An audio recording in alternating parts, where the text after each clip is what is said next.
Kita mulai buka kitab Rosail An-Nur. Saya awali, kalau di filsafat diawali epistemologinya dulu, cara berpikir beliau dulu.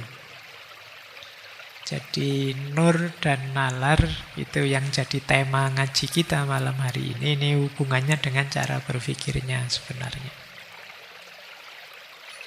Nalar itu alat, instrumen yang ada dalam diri kita. Kalau nur itu cahaya yang dilimpahkan oleh Allah ke dalam hati kita. Nalar, alat utamanya akal.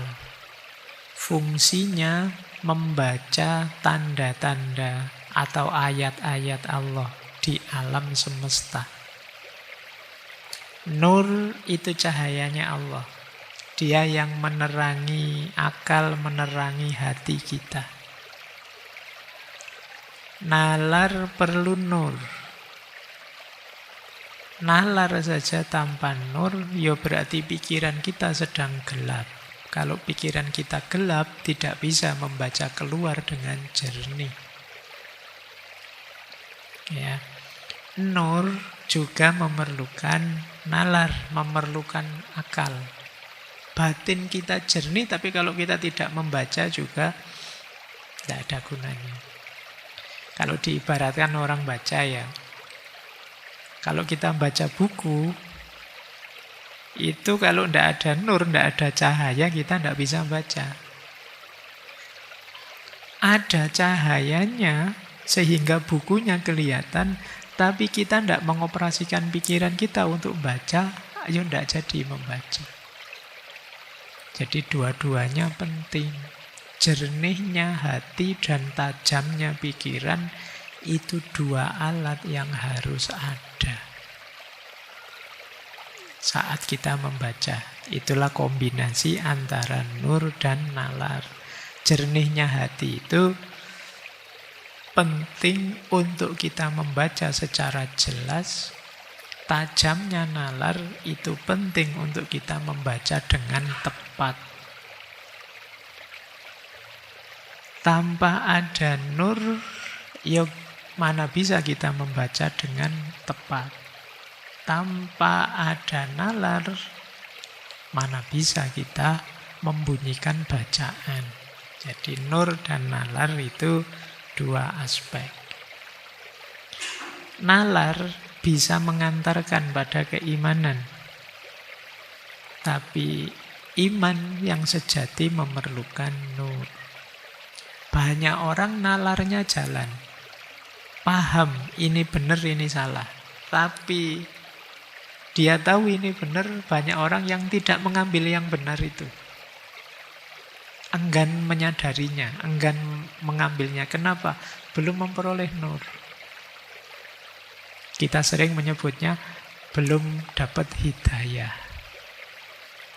Jadi petunjuk dari Tuhan. Petunjuk dari Tuhan itu bentuknya cahaya.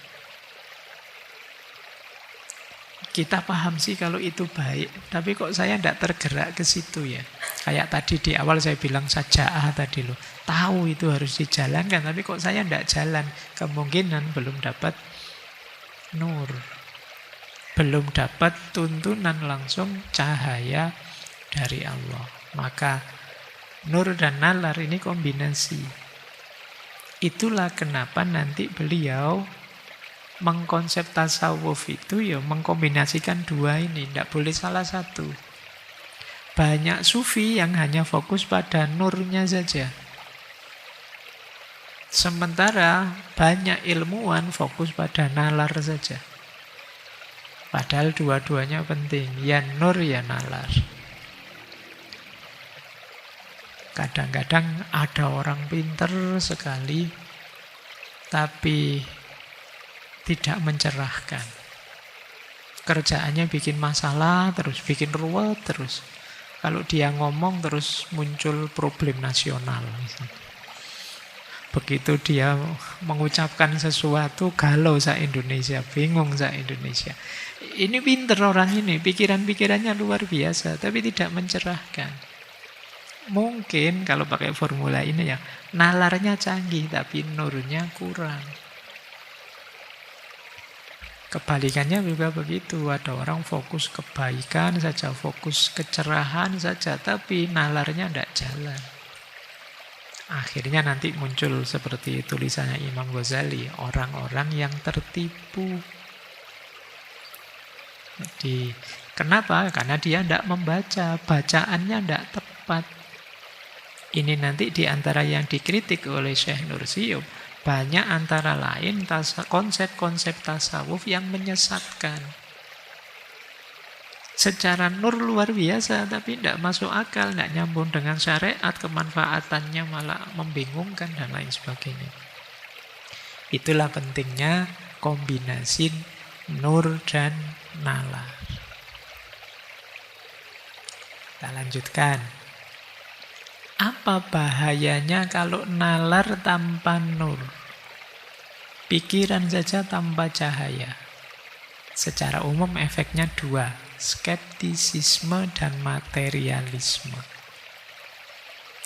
Jadi menurut Syekh Nursi, kalau akal berjalan tanpa nur, dia bisa yang pertama terjatuh pada skeptisisme total, syak total, biasanya terus jadi agnostik. Kita bingung sendiri, bulat sendiri. Ragu-ragu yang tidak ada akhirnya.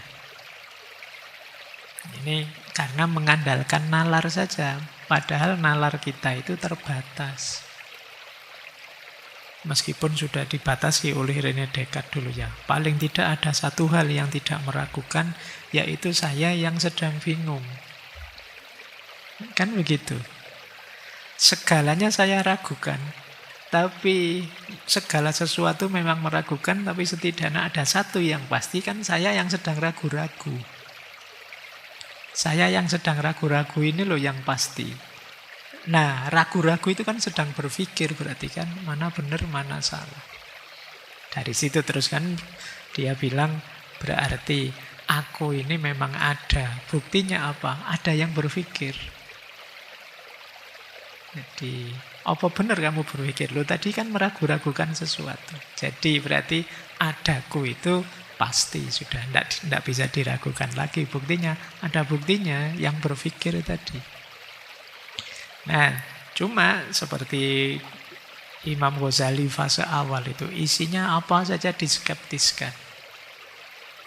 Ya memang bertanya, meragukan itu awalnya pengetahuan. Tapi kalau skeptis ekstrim, segalanya dipertanyakan, jatuhnya seperti yang menggelisahkan kalian hari ini. Sering overthinking, bingung karepe dhewe. Mikir-mikir sendiri, bingung-bingung sendiri, stres-stres sendiri, semua orang diamuk. Kan banyak yang begitu. Tidak ada yang mancing ke sana, dia mikir-mikir dhewe, terus bingung-bingung dhewe. Kok begini ya, rasanya salah terus. Dia stres karepe dhewe. Nah itu ketika terlalu mengandalkan nalar, lupa dengan nur. Itu efek pertama. Efek kedua, terjebak dengan penjelasan yang materialistik tentang segala sesuatu termasuk alam. Kenapa begitu? Yo, akal kita, nalar kita itu kuasanya memang untuk hal-hal yang bisa terjangkau saja. Untuk hal-hal yang gaib, yang di luar jangkauan, bisanya kan kita hanya percaya, beriman. Nalar kita terbatas. Yang ketiga, kadang-kadang sampai ekstrim. Nanti di beberapa uraian Risalah An-Nur itu banyak yang berhenti di materi, berhenti di sains. Menganggap Allah, agama itu tidak masuk akal semua. Yang benar itu ya sains, yang ilmiah-ilmiah. Terus segalanya disainkan. Nah itu yang oleh dulu kita pernah membahas ahli filsafat ilmu Paul Feyerabend itu kan, di antara kelemahannya manusia modern itu mempertuhankan sains. Percaya 100% dengan mekanisme saintifik. Bukan berarti sains itu salah, tapi apa iya segalanya harus ilmiah. Ilmiah itu kan mengelola sesuatu dengan perangkat-perangkat metode ilmiah. Apa harus semuanya begitu? Kalau harus semuanya begitu, ya nanti memang hal-hal yang di luar akses panca indera tidak bisa kita temukan. Makanya di aliran filsafat ilmu barat dulu pernah kita bahas juga kelihatannya, yang bilang bahwa metafisika itu meaningless. Meaningless itu tidak ada gunanya, isinya hanya spekulasi-spekulasi saja, tidak bisa dibuktikan secara ilmiah. Nah, ini kalau menurut Syekh Said Nursi, ketika nalar berjalan tanpa nur, kita bisa terjebak ke sana. Sebaliknya juga begitu. Kalau nur berjalan tanpa nalar, bahayanya apa? Dogmatisme, karena akalnya tidak dioperasikan. Bisa saja terus ditipu orang, bisa saja sesat. Itu masih mending. Kadang-kadang menyesatkan orang. Kalau sesat sendirian tidak masalah urusanmu ya. Yang susah itu menyesatkan orang. Kalau sekarang kan gampang menyesatkan orang itu kan, tinggal kamu posting saja kan nanti rame-rame sendiri orang-orang. Ya kalau kamu bingung sendiri tidak masalah. Sekarang bingung ngajak teman, se-Indonesia lagi misalnya. Nah ini kalau bahasanya Syekh Nursi ya. Nur yang tanpa nalar itu kadang-kadang ke sana. Ini beliau contohkan dalam praktek tasawuf. Misalnya muncul orang yang ngomongnya ngaco, satohat, kalau dalam tasawuf ya. Klaim-klaim spiritual yang tidak masuk akal. Tidak masuk akal pun kita terima dengan alasan, wow itu memang begitu kuasanya Allah. Nah, ini nalarnya tidak jalan. Kadang-kadang rentan manipulatif. Kita ditipu orang, kita disesatkan orang. Karena kita tidak menjalankan akal. Terus taklid yang buta. Sebenarnya dalam hidup kita itu ya banyak hal yang kita percaya saja sih taklid. Kalau kita sakit ya kita percaya ke dokter. Kalau kita urusan komputer, kita tidak ngerti komputer, ya kita percaya tukang servis komputer. Itu kan kita taklid saja, wong tidak ngerti. Tapi ada orang yang taklidnya buta. Taklid buta itu tidak tahu apa dan siapa yang aku takliti. Kalau saya tidak ngerti fikih, kemudian ikut patuh pada ulama fikih, ini masuk akal. Tapi kadang-kadang orang yang nalarnya tidak dipakai, itu urusan fikih nanti taklidnya sama sopo gitu, dokter apa sama pedagang, bisnismen atau sama apa gitu. Ini taklid buta namanya. Dan tidak tahu yang ditakliti itu apa. Nah, ini terjadi ketika nalar tidak dipakai. Orang baik yang tidak mau mikir. Ya efeknya dimanipulasi, banyak ditipu. Termasuk kalau dalam tasawuf kadang-kadang dengan khurafat-khurafat, pengalaman-pengalaman mistik yang sesat dan lain sebagainya. Kan banyak itu cerita-cerita orang merasa dapat wahyu dari Allah, dapat ilham, terus mendirikan kelompok ini, kelompok itu. Merasa dirinya jadi nabi. Bahkan ada yang merasa dirinya jadi malaikat Jibril. Bahkan ada yang kan ngeri kalau kayak gitu. Maka nur harus dapat imbangan nalar. Nalar tidak boleh liar, dia juga harus terkendali oleh nur.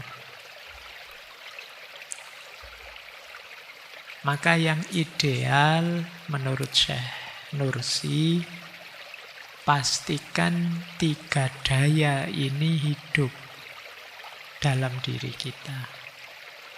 Yang pertama akal, yang kedua ilmu, Dan yang ketiga, hati.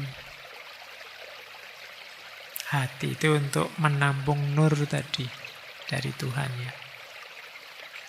Akal untuk menyelidiki, akal untuk bertanya, mencari kebenaran, menemukan mana baik, mana buruk, akal.